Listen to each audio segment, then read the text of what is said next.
Obrigada, Vini, pelo convite. Obrigada também a Grazi, que nos ajudou a organizar esse evento e que teve essa iniciativa. Alguém só me responde, por favor. Estão vendo a minha tela? Conseguem me ouvir bem também?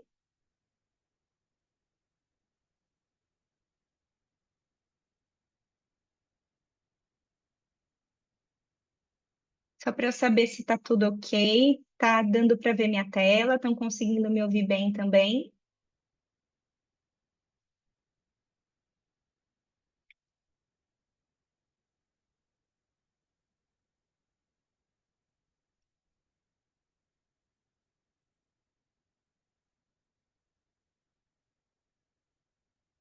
Ah, recebi um coraçãozinho aqui, acho que deu certo. Obrigada, Grazi. Obrigada pela ajuda.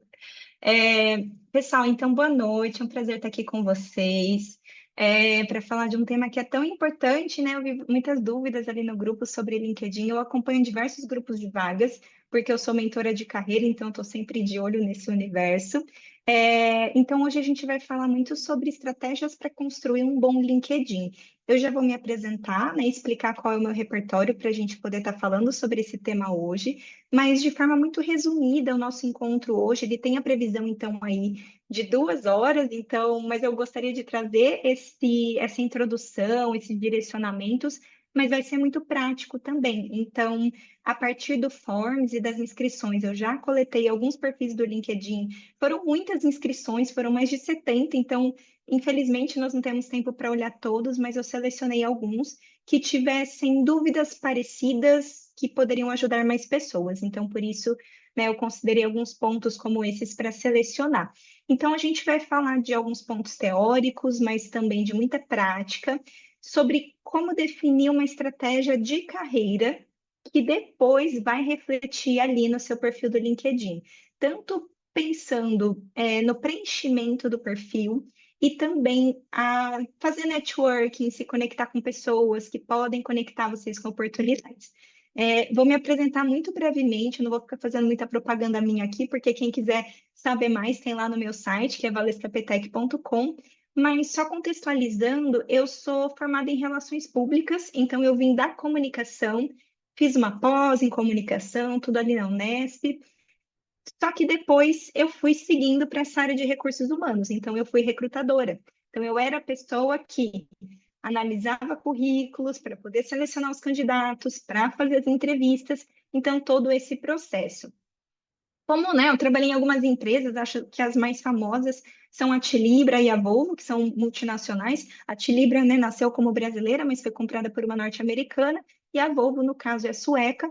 Então, isso, né, foi meu primeiro contato, pensando num contexto internacional, mas hoje eu também já tenho, preciso até atualizar esse número, que já ultrapassou, né, 200 profissionais e também a quantidade de países. Então, eu vi que algumas pessoas trouxeram dúvidas sobre vagas internacionais. Eu atendo pessoas, já atendi pessoas de mais de 20 países. Então, isso também contribui para a gente ter essa visão mais globalizada do mercado.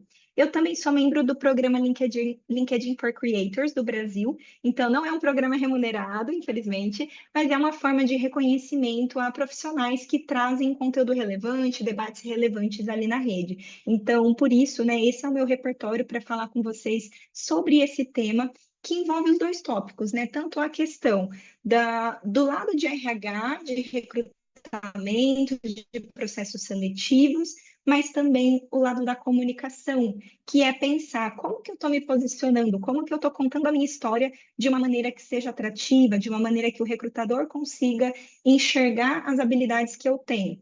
Isso vale para qualquer área, especialmente quem está vindo de outras áreas, isso se torna mais complexo, que é explicar que eu estou vindo de uma área para outra, transição de carreira. Então, é aí que entra mesmo esse lado da comunicação. Então, nós sempre trabalhamos com informações honestas, claro, mas dá para fazer isso de uma maneira muito mais interessante, mais persuasiva. E um ponto que eu queria trazer para ajudar a pensar, lá no início eu mencionei, né, que nós vamos falar sobre estratégias de carreira antes de aplicar para o LinkedIn, porque é aí que vai ser a base para eu pensar no que eu vou fazer. E quando eu falo de estratégias de carreira, eu preciso entender o que eu quero e também entender o que o outro está buscando. Então, se eu for pensar, né, do ponto de vista de recursos humanos, por que que as empresas contratam? contratar, porque ela precisa de alguém, né, para fazer aquele serviço, ela precisa de alguém para atender uma determinada demanda. Nesse caso, uma palavra-chave que eu entendo que é muito importante a gente ter em mente na hora de pensar em estratégias é a palavra necessidade. Então, as empresas contratam pelo mesmo motivo que nós compramos alguma coisa. Então, eu preciso comprar roupas para me vestir, eu preciso comprar alimento para me alimentar, eu preciso, enfim, de vários elementos na minha vida porque eu tenho uma necessidade a ser suprida. Pensando nisso, às vezes as pessoas me perguntam, mas Valesca, então eu sou tipo um produto, você está dizendo, né, que pessoas são como coisas?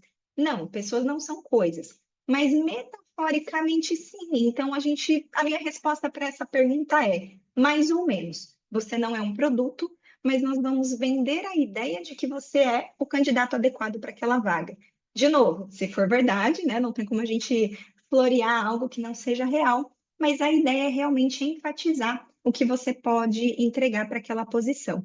Então, metaforicamente, sim, você pode ser considerado um produto desse ponto de vista, e a ideia com essa analogia é reforçar que para você ser o candidato escolhido, é importante mostrar o link entre como você vai suprir a necessidade da empresa. Então, é a conexão entre você e aquela oportunidade. Pessoal, minha voz vai falhar um pouquinho hoje, porque essa semana foi bem puxada, então minha voz já está dizendo socorro, ainda é quinta-feira, mas tá tudo bem, então só vou dar algumas pausas para tomar uma água. E eu quero reforçar que a qualquer momento que alguém tiver alguma dúvida, fica à vontade, pode levantar a mão, que eu consigo visualizar aqui. No chat eu não estou visualizando com tanta facilidade, mas pode levantar a mão aqui também para perguntar. Mas eu acho que as dúvidas vão surgir quando a gente entrar na parte prática. Então, pensando que a ideia é vender, entre aspas, a ideia, né, vender a si mesmo, vender a ideia de que você é o candidato ideal para aquela posição, é aí que entram todos os elementos de um processo seletivo. O seu currículo, o seu perfil no LinkedIn e até a sua desenvoltura nas entrevistas.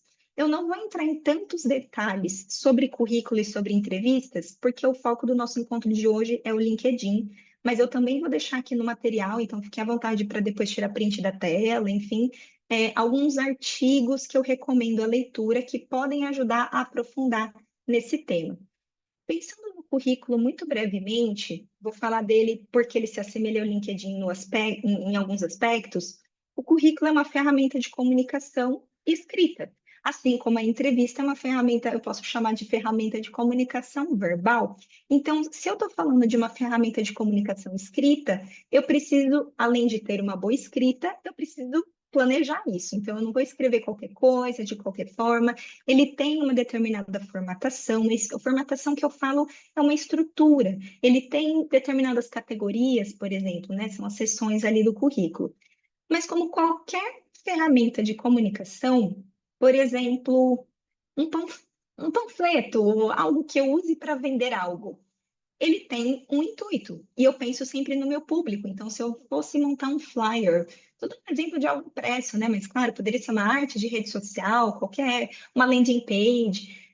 Toda ferramenta de comunicação que eu utilizo, eu tenho sempre que pensar no meu público. Isso vai me ajudar a definir que tipo de palavras eu uso, como eu vou direcionar esse discurso. Então, é bem importante olhar para essas etapas de uma forma mais estratégica. Então, o currículo não é só um documento que você descreve o que você fez. Ele é uma ferramenta de comunicação que te ajuda a mostrar quem você é e chamar a atenção e gerar a curiosidade do entrevistador para que ele te convide para uma entrevista. É como se fosse o trailer do filme, porque eu quero ver o filme depois. Então, pensando que é uma ferramenta de comunicação e eu tenho que ter estratégia, aqui, descrição da vaga. Imagino que, né, pelo que eu até acompanho no grupo, são muitas vagas, é muita coisa acontecendo, é difícil parar para ficar lendo todas as vagas, todas as descrições. Mas depois que você pega uma e lê com um pouco mais de atenção, fica mais fácil identificar que, na verdade, não são tão diferentes. Claro que cada uma tem a sua especificidade, mas se você pega uma vaga de Scrum Master, vai ser similar quando você olha outras, né? Claro que depende da organização, do escopo de atuação, então tem os seus pontos específicos, mas eu realmente recomendo que você dedique um tempo para ler com atenção, profundidade, pelo menos uma descrição de vaga que seja mais completa, para entender melhor o que se busca de um profissional naquela área, caso você não tenha feito isso ainda. E quando eu falo da descrição da vaga, vale reforçar que para você extrair o máximo dela, é importante olhar tanto questões técnicas, ou seja, hard skills, e também as soft skills. E nesse ponto, nem toda empresa vai trazer escrito assim, principais soft skills. Comunicação, negociação e tudo mais. E tem outras que já são óbvias, né? Então, se você é um, sei lá, um project manager, você vai ser a pessoa que vai ser a ponte, que vai interligar várias áreas e tudo mais. Então, obviamente, você precisa ter uma boa negociação, mas pode ser que na descrição da vaga você consiga colher um pouco mais do que aquela empresa ou o que o mercado em específico está buscando. A gente já vai falar um pouquinho mais sobre isso. Mas reforço, a descrição da vaga é super importante. E a parte boa, eu gosto muito de trazer uma analogia, tem até um dos artigos que eu escrevi, eu falo sobre isso, comparando o processo seletivo ao Tinder ou qualquer aplicativo de relacionamento. Porque quando você usa um aplicativo desse tipo, né, na vida amorosa, você não sabe exatamente o que outra pessoa está buscando. Mas aqui, você sabe exatamente o que a pessoa está buscando. A ideia é dar um match, de qualquer forma. Mas aqui o intuito é você mostrar que você tem o que a empresa busca. E a parte boa é que ela te diz exatamente o que ela busca. No contexto amoroso, nem sempre, mas aqui a empresa diz exatamente o que ela quer. Então, se você mostra que você tem o que ela quer, você aumenta muito as suas chances. Rapidamente, só para trazer uma referência para vocês, quando se trata do currículo, eu recomendo 7 sessões. Eu estou falando do currículo brevemente, porque quando a gente vai falar já, nós já vamos falar do LinkedIn, eu preciso que esses dois itens conversem. Eu não posso ter um ruído na comunicação, eu não posso ter um conflito em que no LinkedIn parece que eu estou indo para um lugar e no currículo eu estou indo para outro, que é o que acontece quando a gente não está tá um pouco indeciso sobre o que que é da nossa vida profissional, e aí você cria um currículo para cada vaga. Só que quando chega no LinkedIn, é uma plataforma de jornada única, então você não tem um LinkedIn para cada vaga, é um LinkedIn para todas. Isso acontece também em outras plataformas. Eu vi o pessoal perguntando muito lá no grupo também sobre a Gup. Inclusive, eu estive na Gup em dezembro do ano passado. Eu estive lá num evento para mentores de carreira. Então, eles convidaram alguns mentores para participarem de uma certificação chamada Gup Experts. Então, nós tivemos a oportunidade de conhecer mais sobre os bastidores da plataforma, como funciona, para a gente poder orientar melhor os candidatos nesse preenchimento. E eu percebi né, a parte boa é que eu percebi que muito do que eu já orientava faz sentido. Porque não adianta eu ficar criando um personagem para cada lugar, porque a Gup também é uma plataforma de jornada única. Então é fundamental a gente conseguir contar a nossa história de uma maneira bacana, atrativa, persuasiva, sempre honesta, mas também persuasiva, e que seja a mesma pessoa em todos os pontos de contato. Então, por isso que eu estou mencionando um pouquinho aqui do currículo, para garantir que nós vamos ter esse alinhamento de que o que eu falo no currículo é a mesma mensagem que eu trago no meu LinkedIn, é a mesma que eu tenho no meu perfil da Gup e qualquer outra plataforma. Então, sobre o currículo, nós temos aqui a questão das sessões. Eu recomendo essas 7, dados pessoais, objetivo. Algumas pessoas costumam colocar resumo profissional. É um caminho, mas eu entendo que mais do que você me resumir o que você fez, é você me dizer para onde você quer ir, o que você busca, porque aí eu consigo identificar que a posição que eu estou oferecendo combina com o que você busca. Educação, né, que são os nossos cursos de formação acadêmica, os cursos extras, certificações, né, podem entrar ou como cursos extras ou numa outra sessão. Na maioria dos casos, a gente consegue embutir na sessão 4, mas aí avaliamos a cada caso. Experiência, vale reforçar que toda experiência é o quê? Tudo que eu faço de forma prática. Então, vou dar um exemplo meu. Quando eu entrei nesse universo de RH, eu comecei trabalhando na comunicação interna, que é uma área diretamente relacionada ao meu curso de formação, que é Relações Públicas, mas eu Posteriormente, eu fui trabalhar como recrutadora e eu não tinha ainda nenhuma formação dentro desse setor, dentro desse subsistema de RH. Então, quando eu ia falar da minha vivência nesse universo, eu só tinha um elemento de experiência. Então, eu vou dizer que eu não sei nada? Claro que eu sabia, eu tinha feito isso por anos. Depois, posteriormente, eu busquei uma formação voltada a isso. Então, tem gestão de pessoas por competências, tem uma certificação em análise de perfil, mas eu comecei pela experiência. Depois veio o item educação. Então, experiência é tudo que a gente faz de forma prática. Um trabalho formal, informal, um bico, um freela, se você prestou serviços, se foi um voluntariado. Eu vi que até um perfil de algumas pessoas que eu olhei, que na seção de experiências colocaram o trabalho voluntário. No currículo, dependendo do que você fez no trabalho voluntário, vale a pena a gente incluir, mas eu não criaria uma seção trabalho voluntário. Eu colocaria dentro das experiências, mencionando que foi como voluntário. Então, por exemplo, analista de dados, voluntário, porque é experiência, você aprendeu estágio, experiência, tudo isso é experiência. Já no LinkedIn, nós temos uma seção chamada trabalho voluntário, então é possível colocar isso dentro de uma seção mais adequada. É, depende da estratégia. Tem casos que a gente quer tanto enfatizar aquilo porque a única experiência que aquela pessoa teve, porque ela está na transição de carreira, então ela quer colocar isso já no item das experiências. Então, em alguns casos, faz sentido colocar ali, dependendo da sua estratégia. A outra seção que eu recomendo no currículo é a de idiomas e também de softwares. Um ponto legal aqui dos idiomas que eu queria mencionar, para quem está buscando vagas internacionais, vale a pena incluir o português. A gente se esquece porque no Brasil, realmente, eu não preciso explicar que eu tenho um português não só fluente, como um outro nível, é até nativo, porque aí tem toda uma carga cultural que vem também na fluência do idioma, que é além do fluente.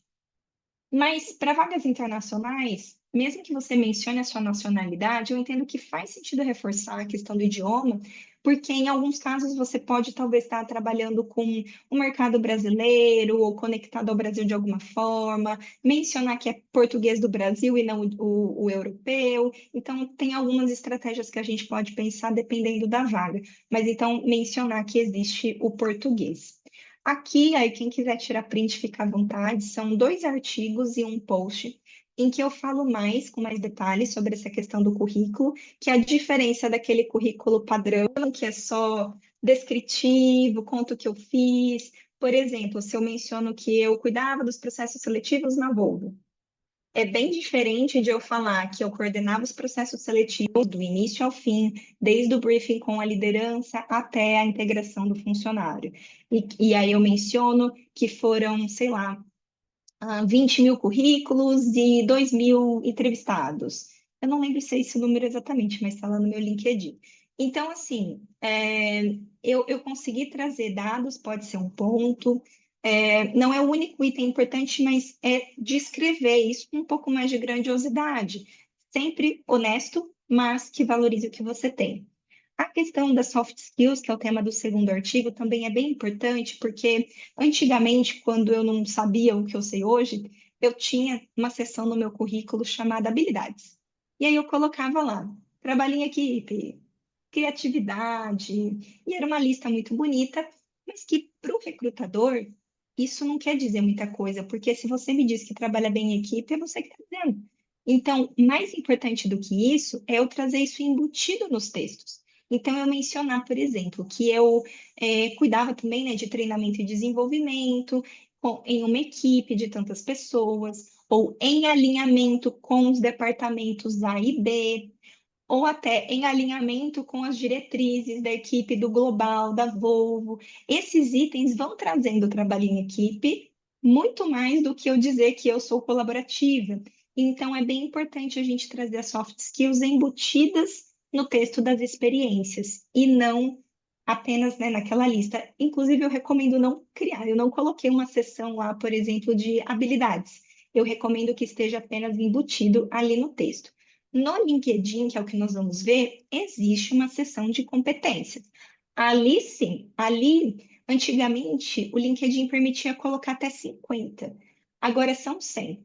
Então, você pode pôr muitas e muitas competências. Já vou mostrar isso na prática, mas então lá sim você tem um lugar para escrever trabalho em equipe e o que mais você quiser.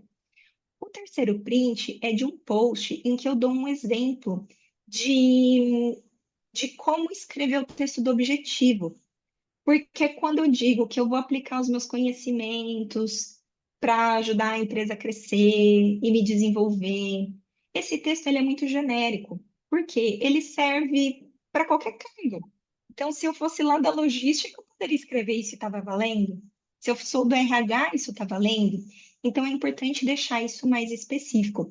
Pelo que eu vi no sobre do LinkedIn de algumas pessoas que eu já visualizei, me parece que muitas pessoas já estão conseguindo construir isso de uma maneira mais interessante, mas vale reforçar que no currículo também é importante trazer isso, mencionar o que que você quer trazer, com o que você quer contribuir e poder, claro, no final, no caso do currículo, mencionar qual vaga você busca, no caso do LinkedIn, nem sempre. Se você estiver desempregado, sim. Se você estiver trabalhando, aí eu recomendo não dizer estou procurando emprego para não criar um climão aí com as pessoas da sua empresa atual.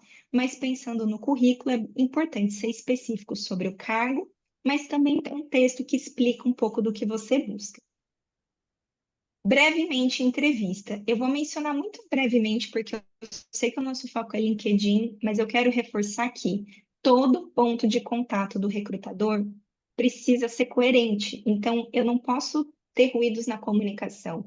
Eu não posso criar uma narrativa no meu currículo, preencher o meu LinkedIn e chego na entrevista, eu não sustento. Eu não sustento a narrativa, eu não trago os mesmos argumentos, eu não consigo defender os argumentos que eu trouxe em outros momentos. Por isso, tudo que você for colocar no seu currículo e no seu perfil do LinkedIn, lembre-se, isso é importante aparecer na entrevista em algum momento, pensando na ideia, pensando na história, se você vai explicar o porquê que você se interessou, eu era desenvolvedor e agora eu sou Scrum Master, explica o porquê, isso tem que ser a mesma narrativa em todos os pontos, porque aqui a gente está falando de, novamente, uma ferramenta de comunicação.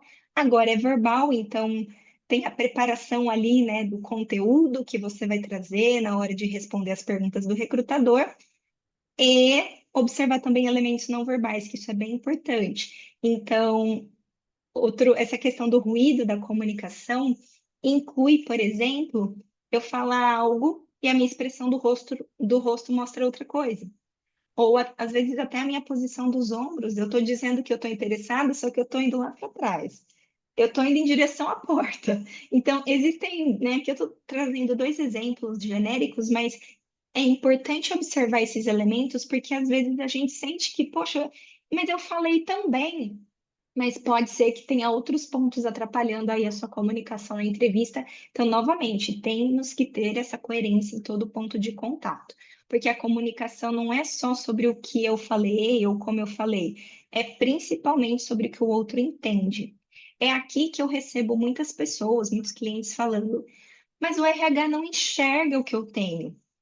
Um dos fatores, assim, né, pensando até no evento que eu estive na GUP, a gente debateu muito sobre isso, o que que atrapalha, né, na recolocação de um profissional, além de talvez não estar qualificado para a vaga, mas um fator que atrapalha é a concorrência, realmente é muito grande, e aí você tem um mar de candidatos e isso dificulta o processo, né, de você se destacar. Outro fator é quando o processo seletivo é desenhado de uma forma que não ajuda, ou tem etapas demais, ou eles nem olham os currículos, né, da maneira adequada, enfim, tem vários fatores, né, que a gente pode criticar sobre como os processos são feitos, mas tem o lado do candidato. Então, não é que a culpa é toda do candidato, mas nesse cenário existe uma parcela de responsabilidade que é: será que a forma como eu estou me posicionando, eu estou sendo claro? Eu estou explicando muito bem o que eu faço e o que eu quero fazer? Será que está claro o suficiente? Se sim, beleza, aí a gente vai tentar driblar os outros elementos. Mas é importante ver como que a gente está trazendo essa mensagem, porque eu posso estar achando que eu estou abalando, estou me comunicando muito bem, mas algo acontece e o recrutador não está conseguindo entender da mesma forma. Eu falo recrutador, pessoal, mas tem também fatores como, eu vou brincar aqui, né, falar que é um robozinho. A inteligência artificial, sistemas, vou chamar de robozinho só de forma ilustrativa. Então, eu tenho lá o robozinho que vai ler o meu currículo E aí eu não coloquei nenhuma das palavras-chave relevantes. Então, aí, novamente, eu sou um ótimo profissional, mas algo ali impediu que eu pudesse avançar. Então, a gente precisa olhar para tudo isso. Aqui eu tenho também 3 artigos para que vocês possam ler, quem quiser se aprofundar nessa temática da entrevista. Eu falo sobre o candidato running from e o running to, que é quem tem clareza do que quer e quem não tem, e como que essa indecisão soa para o recrutador. Tem um que eu falo de nervosismo na entrevista e como que você pode melhorar isso, e até perguntas que você pode fazer na entrevista para demonstrar interesse e às vezes até vender alguma soft skill que você queira enfatizar. É, Agora, falando do LinkedIn especificamente, o LinkedIn ele vai muito além de ser um currículo online. Ele tem essa característica, ele é um perfil, um currículo que fica ali 24 horas por dia, disponível para quem quiser acessar, mas ele tem outros aspectos. Então, assim que eu for abrir os perfis para a gente analisar, eu vou falar sobre o preenchimento do perfil, mas eu também vou falar sobre networking. Por quê? De forma muito resumida, né, networking é eu pensar na minha rede de contatos. E fazer networking é eu investir nessa rede de contatos. É eu pensar em estratégias para que eu possa me aproximar de pessoas que possam me conectar com oportunidades. E isso não necessariamente significa que eu vou ser interesseira. Ué, a empresa tem uma vaga, eu posso resolver esse problema, todo mundo ganha, né? Então, esse é um ponto bem importante. Nós podemos também ser a ponte para outras pessoas, então, essa troca ela é fundamental. O networking ele existe há muito tempo, então pode ser por telefone, pessoalmente, por carta, fax, sei lá, qualquer, qualquer canal. Hoje a gente vai falar de networking aplicado ao LinkedIn, mas eu sou muito fã de estratégias e ações de networking que focam no offline. Então, esse assunto não se esgota com o LinkedIn. Por isso que eu trouxe aqui uma teoria de um cara que se chama Mark Granovetter, que ele fala sobre os laços fortes e laços fracos. Eu estou explicando isso porque isso vai fazer sentido lá no preenchimento de algumas questões do LinkedIn. Quando a gente olha para pessoas com quem nós temos laços fortes, familiares, amigos, pessoas muito próximas, que são super importantes na nossa vida, nós vamos investir nessas relações porque são importantes para nós, mas elas têm um potencial menor de nos conectar com oportunidades do que as relações de laços fracos, que é o alguém que conhece alguém, um amigo de alguém, um primo, um amigo conhecido, colega de trabalho do seu colega e por aí vai. Por quê? Vamos pensar, né? Teoricamente, a gente espera que as pessoas próximas, se soubessem de alguma oportunidade, elas já teriam te avisado. Elas sabem que você está procurando uma vaga, elas têm, ou se não sabem, a gente vai falar sobre isso, né, para que você possa verbalizar isso melhor, mas teoricamente as possibilidades se esgotaram ali. Então, quando a gente pensa nos laços fracos, temos um potencial muito grande ali de oportunidades, tanto para quem quer um emprego ou para quem quer gerar negócios também, né, num outro formato. Então, por isso que é bem importante. E aí entra, por exemplo, a comunidade que nós temos aqui. Então, você poder conversar com pessoas da sua área não são seus concorrentes, são seus colegas. É alguém que talvez não queira essa vaga porque ela não é remota, mas você tem interesse, ou vice-versa. É uma vaga que você soube a respeito, mas é uma vaga parecida com a que você já ocupa, e aí você não tem interesse em trocar, então você pode fazer essa indicação. Isso é fundamental para a gente poder crescer. Então, tendo uma ajuda mútua, que não seja interesseira, e sim que todos ganhem, isso pode ser uma estratégia bem interessante. Aí, pessoal, a ideia é atacar duas frentes. Existem vagas abertas, vamos mandar o currículo, vamos fazer as candidaturas nas plataformas, mas é bom atacar duas frentes. Então, e o networking? E eu chegar até essas vagas de outras formas, inclusive abordando os recrutadores. Então, é um outro caminho que a gente pode pensar. Então, eu sempre recomendo para os meus clientes atacar as duas frentes para a gente aumentar essas chances. Mas vamos à mão na massa, então, nós vamos falar sobre, né, o LinkedIn, mas antes de eu fechar essa tela, eu queria só deixar uma mensagem que é, para quem não sabe onde vai, qualquer caminho serve.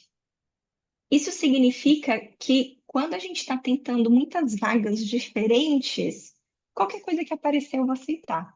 Mas esse não é o objetivo. O candidato mais convincente é aquele que consegue mostrar com clareza o que ele busca, com segurança, que se comunica bem, não precisa ser um palestrante, não é isso.